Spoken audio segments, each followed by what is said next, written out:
so pleased, we're lucky actually, that Admiral Mark Montgomery, retired United States Navy, is able to join us because Admiral Montgomery has commanded a carrier strike group. He's also a senior fellow at the Foundation for Defense of Democracies. Admiral, welcome back. Good to see you. Hey, thank you for having me, Hugh. Admiral, what is on the mind of the commander of the Nimitz tonight and the admiral who's in charge of that strike group? What's he going into, or she? So the Nimitz strike group is joining the Vincent strike group. It was going to originally replace it. Its transit through the Western Pacific was accelerated so it could get here. Look, these are two carrier strike groups. They bring between them probably 8 F-35 and F-18 squadrons. So somewhere in the vicinity of 90 to 100 strike aircraft. That's a strong capability or capacity. I still suspect they are not the primary tools at President Trump's fingertips. I think the primary tool at his fingertips remains a B-2 with some very specific munitions to handle the problem at hand.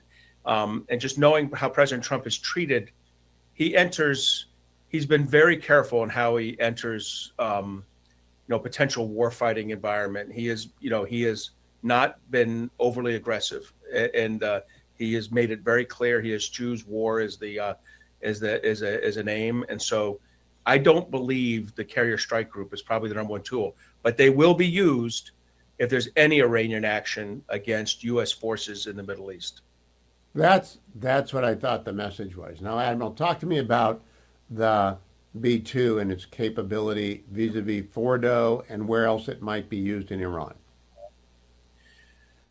So the B-2 is, our stealth bomber. We have 18 or 19 remaining of an original purchase of 20. It is a highly capable long-range bomber that carries.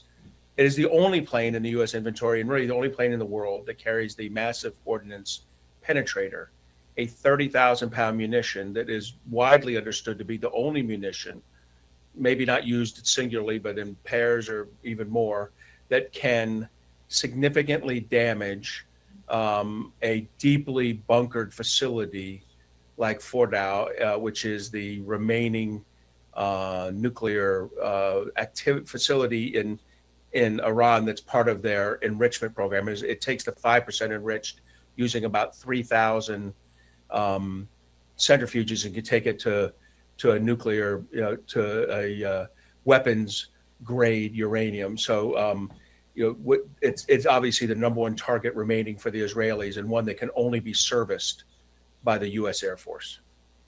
Now, if 1, 2, 4, 8 massive ordnance bombs fall on Fordo, what's it create? Does it create the risk of a nuclear release?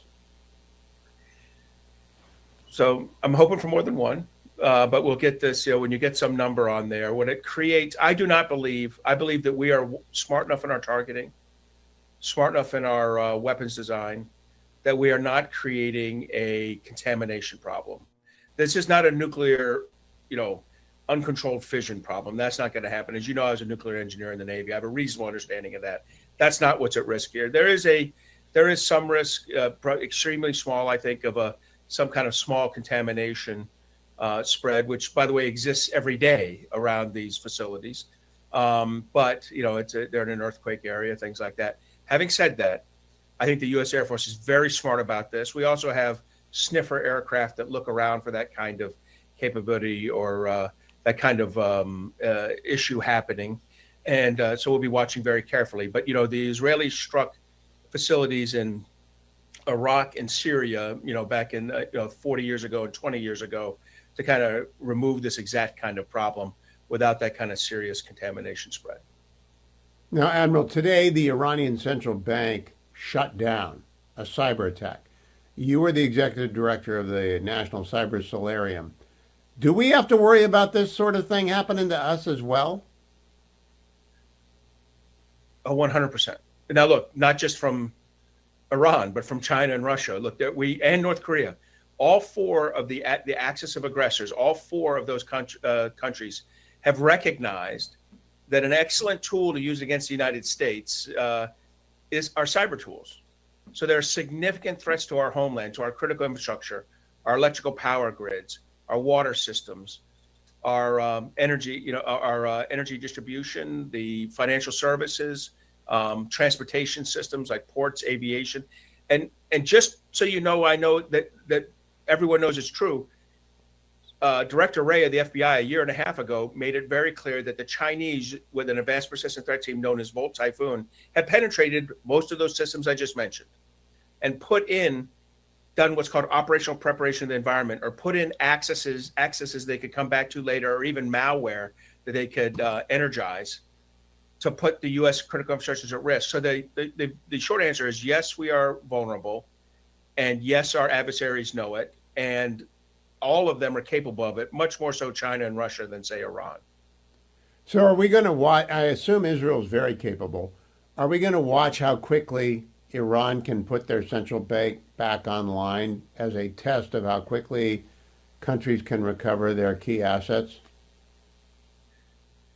Yeah, this is going to be an interesting one. Iran's an unusual banking system. They're isolated from much of international banking. So we'll have to see how quickly they get their domestic services back up, how that quickly they're able to do their primary missions. But it will not be a good measuring stick for, say, the United States, but it could be a good measuring stick for other regional powers like this, understanding how vulnerable their critical infrastructures are. Again, no one's as vulnerable as us, but also no one has as good an offensive systems as us. And I would say if there's a second to us in terms of skill set, it's probably Israel. But China and Russia have a lot of capacity to do ill. Now, as a career warrior, Admiral, and an aviator, how do you generally assess the Israeli 96-hour offensive now? Yeah. So I commanded a carrier strike group. I was, in fact, a black shoe. I commanded a destroyer. So I'm going to have to come visit your studio later.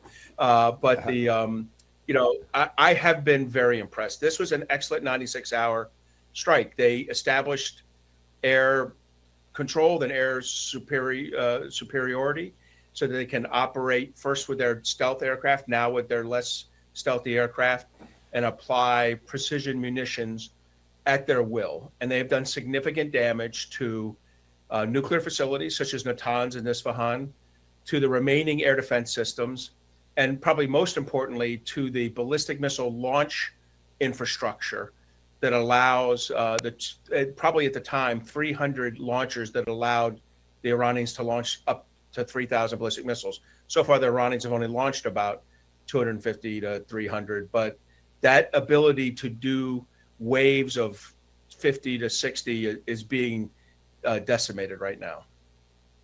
So, in terms of having air superiority, Iran fought a 10-year war with Iraq. Neither side ever achieved anything remotely like air superiority. They both kind of gave up. What kind of impact does this have on the psychology of the IRGC and Khamenei? It's got to be significant. I mean, I think they knew Israel was good. They didn't share Elon Musk's belief that the F-35 was a dinosaur, but they've come to understand.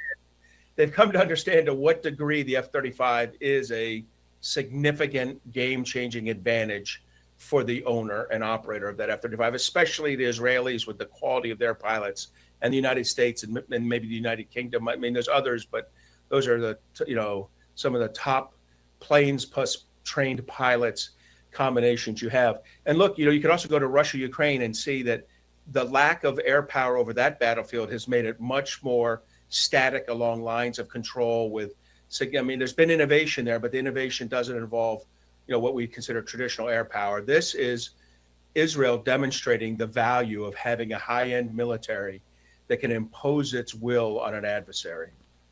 Last question, Admiral. The oil and gas export facilities of Iran are concentrated on Karg Island and at one port. What do you think the Israelis are thinking about that target set? So it's interesting. I think you've probably read that there were some domestic facilities that are used for domestic distribution, particularly for the military, that have been struck in Iran. However, the export hasn't. I don't know that that's them bending to a request from the United States necessarily, but it might be Prime Minister Netanyahu deciding how much do I want to, how do I treat the Iranian people and their quality of life, their economics, because if he destroys Karg Island, Iran will have a significant degradation in their GDP for this year and next year. Kind of a life-changing one for a lot of people. So he's held off so far, Netanyahu, but it's certainly an absolutely legitimate target set for Israel to strike. Admiral Mark Montgomery, retired United States Navy from the Foundation for the Defense of Democracy.